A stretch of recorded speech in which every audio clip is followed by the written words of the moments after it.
Hi everyone and welcome back to my channel called zuzanareacts, where I learn all things para with your help and I just share my Slovak Central European point of view. And in today's video, I know you guys are very friendly with some of your neighboring countries, as particularly too, and there is an apparently a very interesting video about tackling border issues with China and Pakistan. So I'm very curious what this is going to be about. But before we jump into today's video, please like this video and click on the subscribe button and turn on the notification. Thank you so much for your support. Okay, so this video is today brought to you by Major Arya. And let's see what he has to say. Jai Hind, ladies and gentlemen.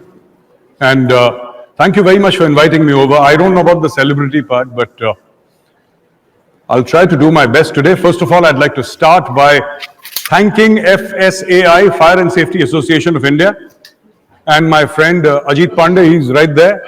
Thank you, Ajit, for making this happen. And again, Ajit Raghavan, Pankaj Dhadkar, Suresh Menon, Ankur Gupta, and of course, how can we forget Samir Saxena? Thank you very much. And also, it's a matter of great honor and privilege that I'm on the same stage that Bravehearts were on. They were facilitated today. And, you know, it takes a certain kind of character to be brave. All of us feel fear. There isn't one of us here who does not feel fear. All of us have felt fear. I know. And I can tell you from my personal experience, it was 1998, 1999, I was on the line of control. I'm from the infantry. I was on the line of control and I remember learning Hanuman Chalisa in 48 hours. Fear does that to you. But if you can put fear aside, and if you can say that I'm willing to face it, that is bravery. And today, we have gathered here all to celebrate and salute bravery. When we talk about security, I'm going to talk about a lot of stuff today, but when we talk about security, security is not just security the way we perceive it. You know, you want to buy a car, an automobile, you're looking at airbags, you're looking at safety and security features. You're buying real estate, you're looking at safety and security. But then there are many of us here, veterans, who have had a past of defending this country. And I'm going to touch upon that too, and I'm going to tell you a wonderful, wonderful story from my regiment, but all of that comes later. There are 2-3 things that I would like to discuss today. And the first thing is about self-reliance and how does self-reliance impact national security. The government has been going on and on saying Atmanirbhar Bharat, let's all gather, let's all try to make stuff in India. And, you know, the master of ceremonies mentioned the Israel-Hamas war. I will take it further. I'm going to also get into the details of the Russia-Ukraine war, ladies and gentlemen. And what has this war taught us? It impacts all of you, by the way. It impacts every one of us sitting in this room. You know, there have been many lessons from the Russia-Ukraine war. And this war completes its second anniversary in a couple of days from now. Today or tomorrow, day after. The thing here is, Ukraine is losing this war. 1/4 of its territory has been captured by Russia. And it's not just that Russia has a larger army. It's not just that Russia has more tanks and more people and more rockets and more artillery and more mech forces. All that is true, absolutely. There is nothing wrong with that. That is true. But the reason why Russia is also winning is Russia owns the arms manufacturing ecosystem. Let's call it supply chain resilience. And this will resonate with a lot of you. Ukraine does not. Ukraine manufactures weapons. But Ukraine is not a country that owns the entire ecosystem. So one of the biggest takeaways from this war, at least for us in the armed forces has been that unless you manufacture your own weapons, unless you manufacture your own ammunition, unless you are self-reliant, you cannot win a long war. I'm just going to pause right here so I don't forget my point. So it's very interesting what he's saying, because I know that Zelensky was calling and engaging in the fact that they want to become like an arm manufacturing hub. So now that makes a lot of sense. And one more thing that this war has taught us, that forget about old notions of wars lasting only for a week and 10 days. You know, conventional wisdom had it 2 years back that wars are going to be short, they are going to be bloody, they are going to be violent, vicious skirmishes, but they are going to finish within 1 or 2 weeks. Then the world will intervene, the United Nations will say, okay, let's all be friends. Hasn't happened. Russia is not listening. The UN is toothless. Say, okay, let's all be friends. But that has not happened here. Russia is not listening. The UN is toothless. Tomorrow, could we find ourselves in a conflict which is similar? I believe, and I have my own reasons to believe, that my speech must be good, because I have, if children are interested, then I'm doing something right.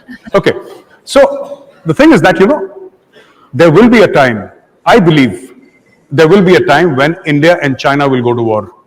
Wow. Not India and Pakistan, India and China.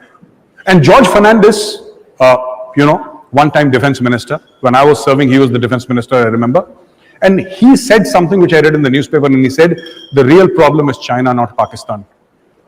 And here we were with 3 strike corps actually facing Pakistan and none facing China. Now, all that was corrected later by subsequent governments. But the fact of the matter is that the real threat lies from China, and this threat is both military and economic. And the economic threat threatens you. It threatens you as well. So, when we say that we must own this ecosystem of weapons manufacturing, when we say that we must own the system of manufacturing arms and ammunition and everything else, this is where Atmanirbhar Bharat comes in. Right? And we have been making strides. For example, we gave the Pinakas to Armenia. I'm sure all of you know that. We sold Pinakas to Armenia. And when they fired these weapon systems at Azerbaijan, then Azerbaijan and Turkey and Pakistan came to know that India actually has a potent system that can cause serious damage on the enemy. India has also sold BrahMos missile systems to the Philippines. I believe there are rains in Philippines and it can't be installed immediately, but it's going to happen over a period of time. And the government of India has set up a target of $5 billion for only the BrahMos missile. Only the BrahMos missile. And yesterday, the Cabinet Committee on Security gave a 19,000 crore order to BrahMos Aerospace for 200 odd missile systems for the Indian Navy. So this is what we are doing in Atmanirbhar Bharat. They're talking about drones, they're talking about, you know, so many things. But in the end, the lesson here is important. The lesson is, do you own the ecosystem? And I think this impacts you also. A lot of people, and I'm not saying they're wrong, I have my own problems with it, but then those are my problems. I run a very small organization called Chanakya Forum. And one cardinal rule of Chanakya Forum is that you shall not buy Chinese equipment. It doesn't matter where it comes from.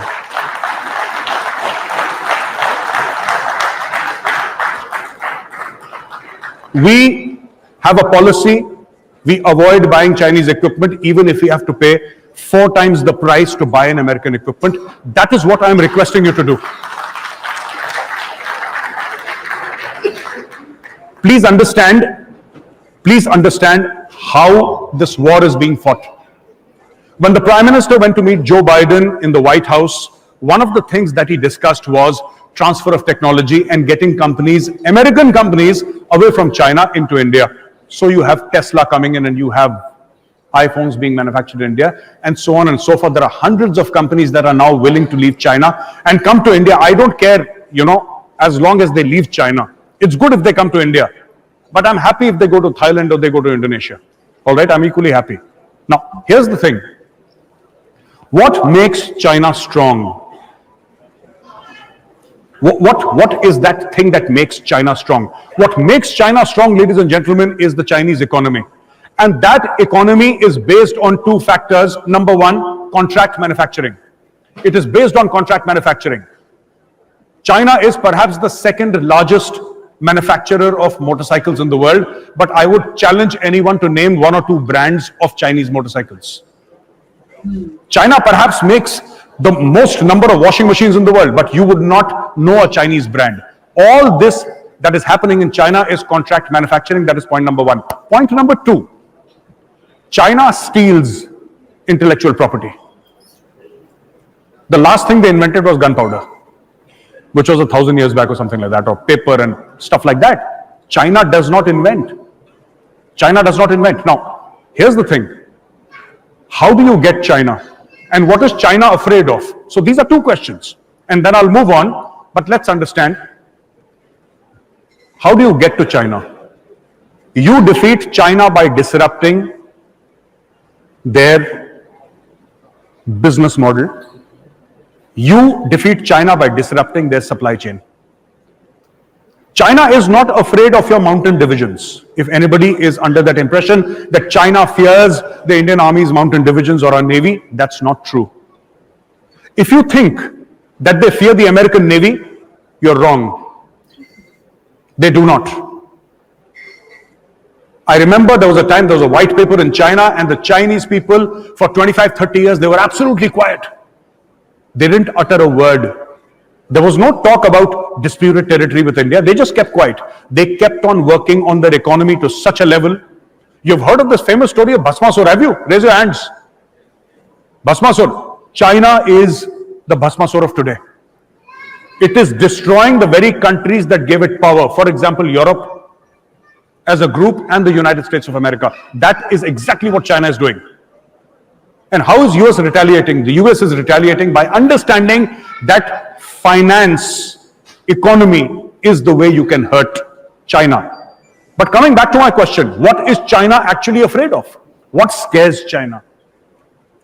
China is not afraid of your mountain divisions or the Navy of the United States of America. China is afraid of the Chinese people. China is afraid of free will. You can mobilize 3 mountain divisions and China will find a way to at least try and counter it. But if 500 Chinese get together in the middle of Beijing and say we want democracy, Xi Jinping is going to shake. It is this thing that they cannot tolerate, and this is something that they cannot understand. You've heard of Tiananmen Square, right? All of you?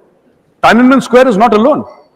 It's not the sole example. In the 50s, the Tibetans were in open revolt against the Chinese Communist Party because the Tibetans at that point in time said, we want democracy. Democracy is something that frightens the Chinese. And that is China's biggest, I would say, Achilles heel. You see, we're going to talk about both China and Pakistan now. And I will start with Pakistan and then get to China. And in the end, wait for the story. I love telling the story. And today I'm going to tell you a story from my regiment, which was told to me once by somebody in the academy in OTA, right? But before that, I'm going to talk about Pakistan and what is the problem with Pakistan. They had elections in Pakistan recently. Now, apparently, Shehbaz Sharif is going to become the Prime Minister. And they managed to announce this. You know, they took almost 2 weeks to figure out who's going to be the Prime Minister of Pakistan, who's going to be the Chief Minister of Punjab, etc., etc. So, what does the Pakistani army do? These are lessons for the larger business community also. These are not military lessons alone. These are not lessons in geopolitics alone. These are lessons for the corporate sector. How does the Pakistan army control? The Pakistani army chases something in elections called the fractured mandate. The Indian media was celebrating. They were saying that the Pakistani army has lost. The Pakistani army has lost because the independent candidates supported by Imran Khan had won elections. And it was that time I was telling everybody that no, the Pakistani army always wins. There is a saying in Pakistan. There is a saying in Pakistan, it's in Punjabi, right? About the Pakistani army, it is said, Jang kadi jeeti nahi, election kade harya nahi.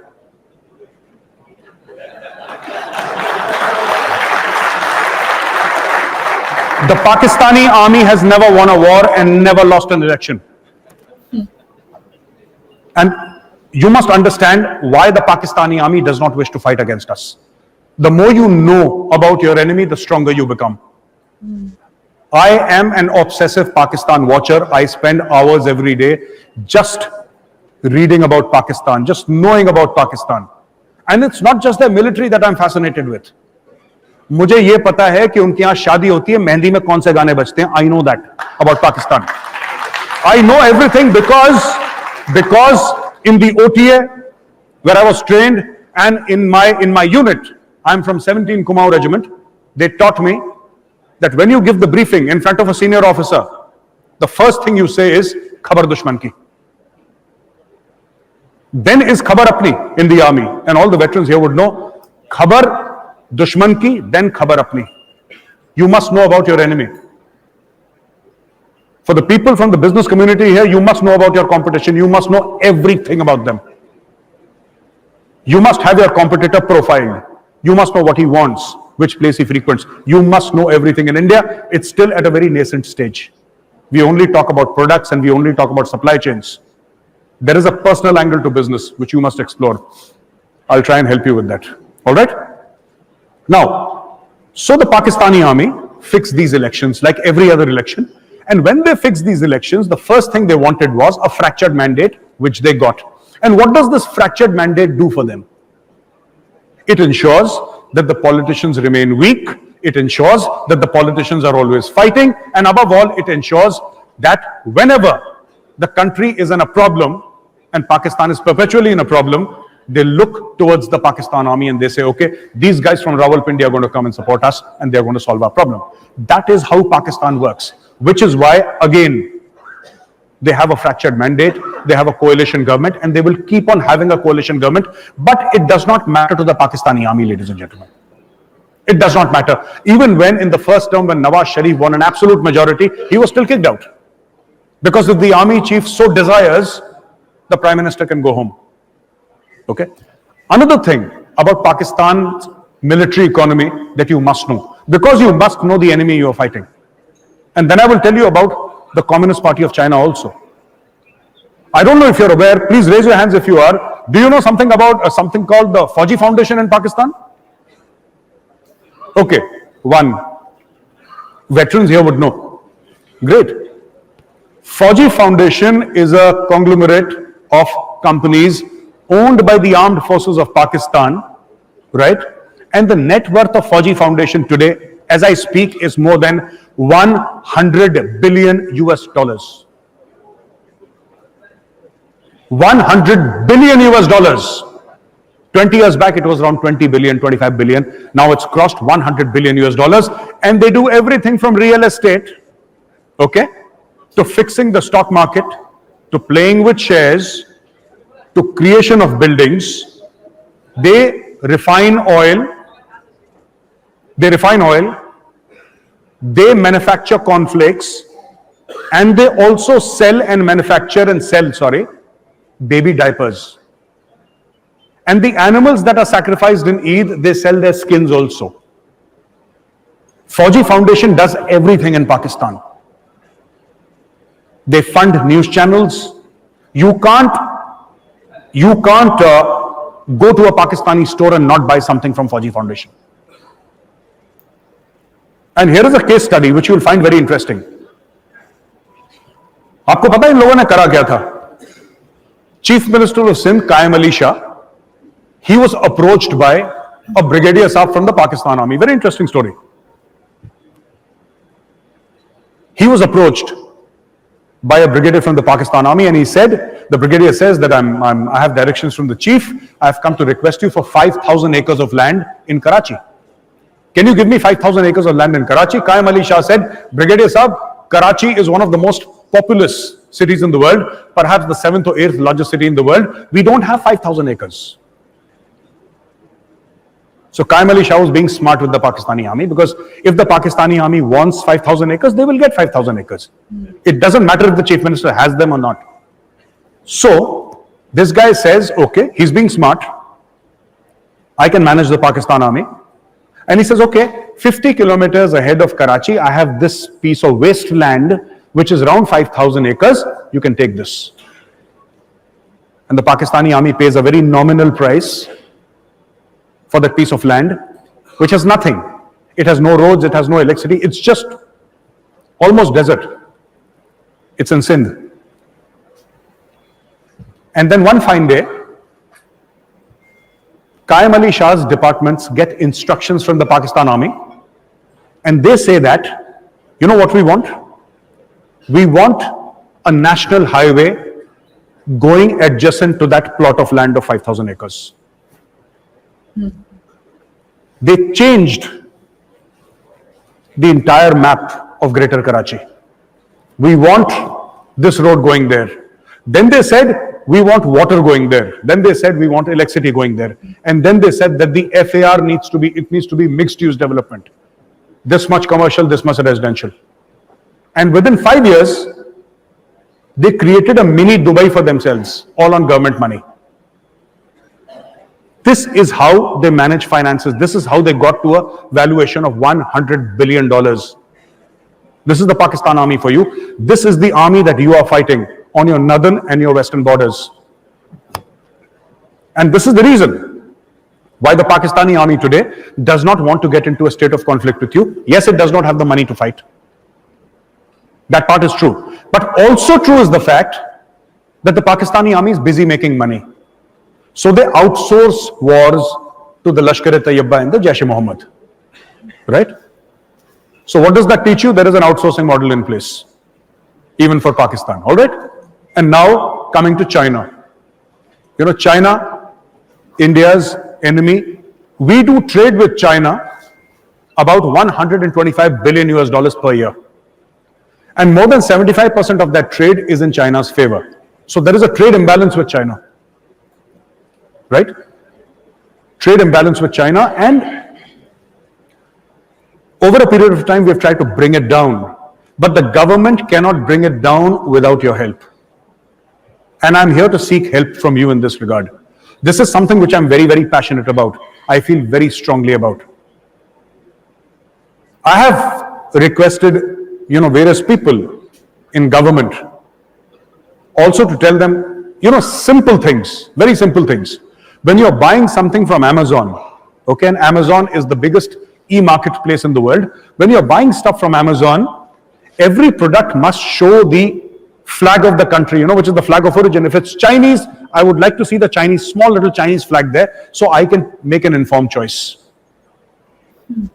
But they'll put it somewhere down below, and you don't have the time to read all that. You go type country of origin, and then it says China. By the time you've already ordered, you don't have time. But on the photograph, if you see the Chinese flag, you might think twice.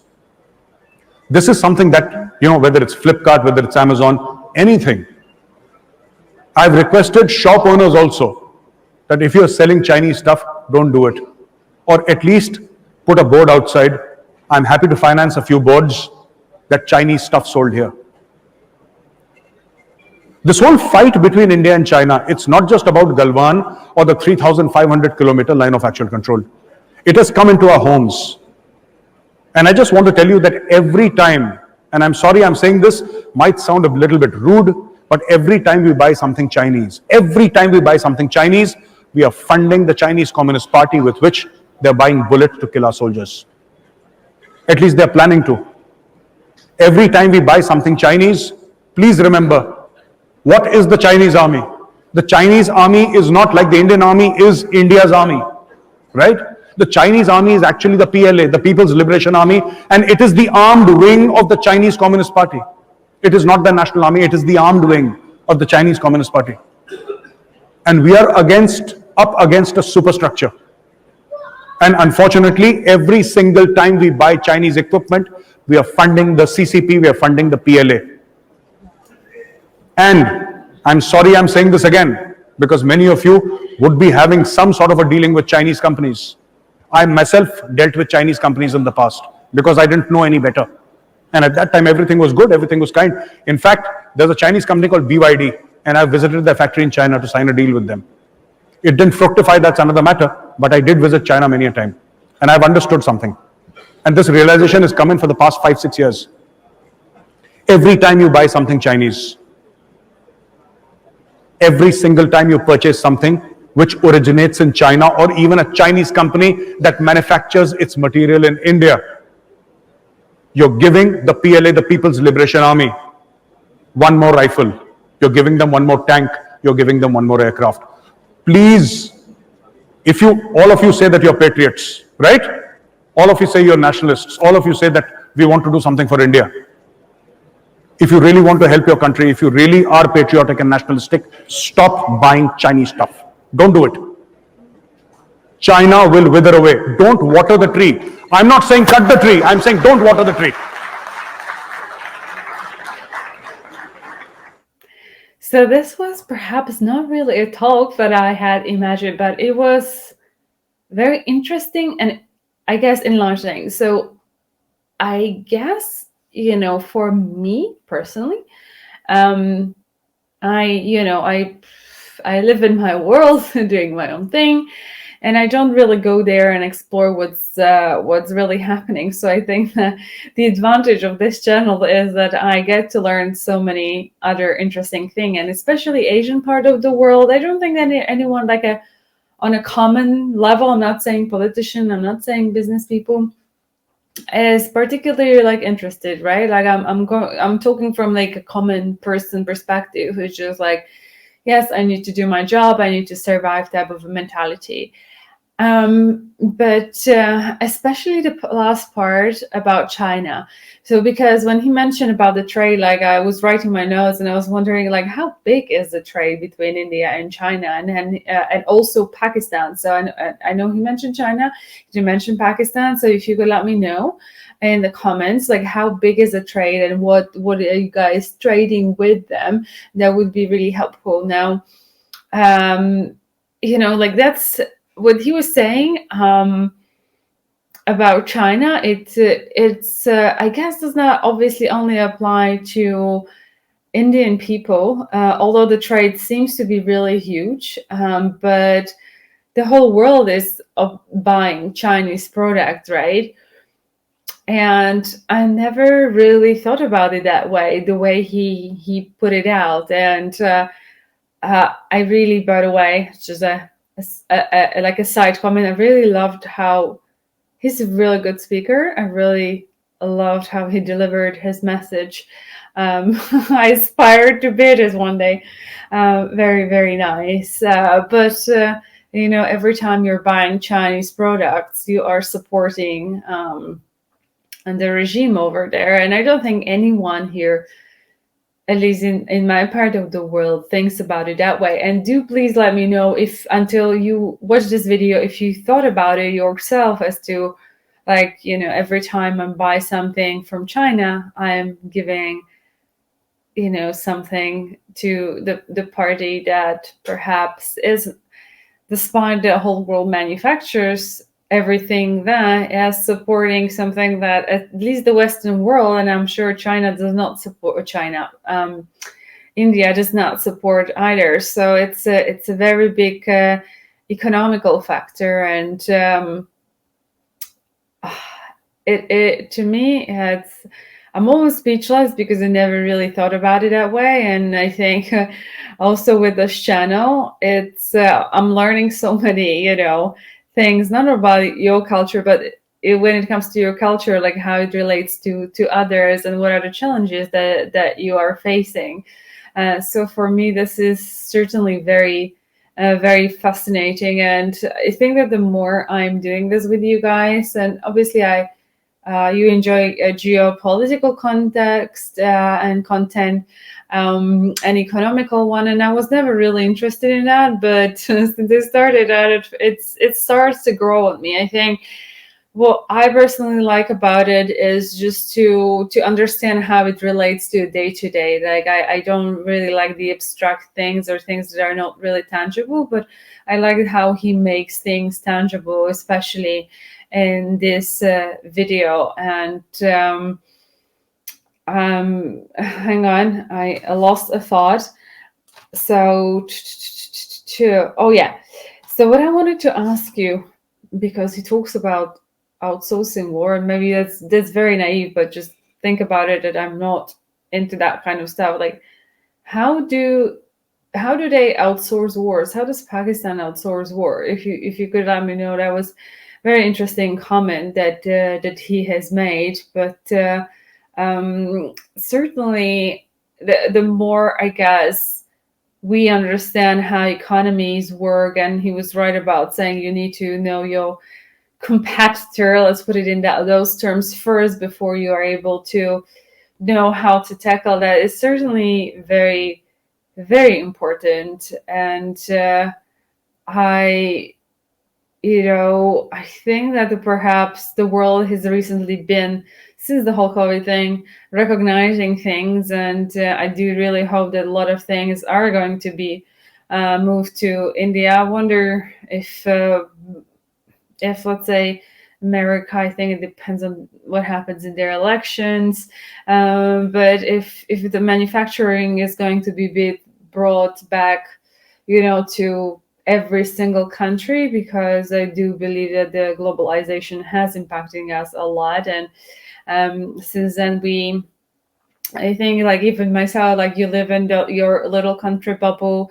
I don't even follow what's happening in my own country. I have other subjects of interest. So for me, just like, when you are living in your little world, but everything is just so interconnected these days. It's bizarre. And as I mentioned before, I actually like that this content is allowing me to engage with you guys on this level, and understand also what are the things that you're facing, and how things are evolving in your part of the world. It just still feels so very different to how, obviously we live our lives, the concerns that we have, but this is nonetheless very fascinating for me. So thank you guys so much that you're here with me, and that you are kind of recommending this type of content, and that we can actually explore this together. And it would be interesting to know how much you guys believe that you're buying from China, and if this video has made you think about, like, I'm going to stop buying Chinese products just for that sake. And I liked his idea about little label the country of origins, because I mean, it's also like an economical weapon, right, to fight what you kind of want or don't want. So it's definitely food for thought, right? And I think with that being said, I'm going to end this video here, and thank you guys so much for watching this video with me. If you did enjoy, please give it a thumbs up, share a like, and subscribe to this channel, and I'll see you next one. Until then, please do take care. I'm sending much love. Bye-bye.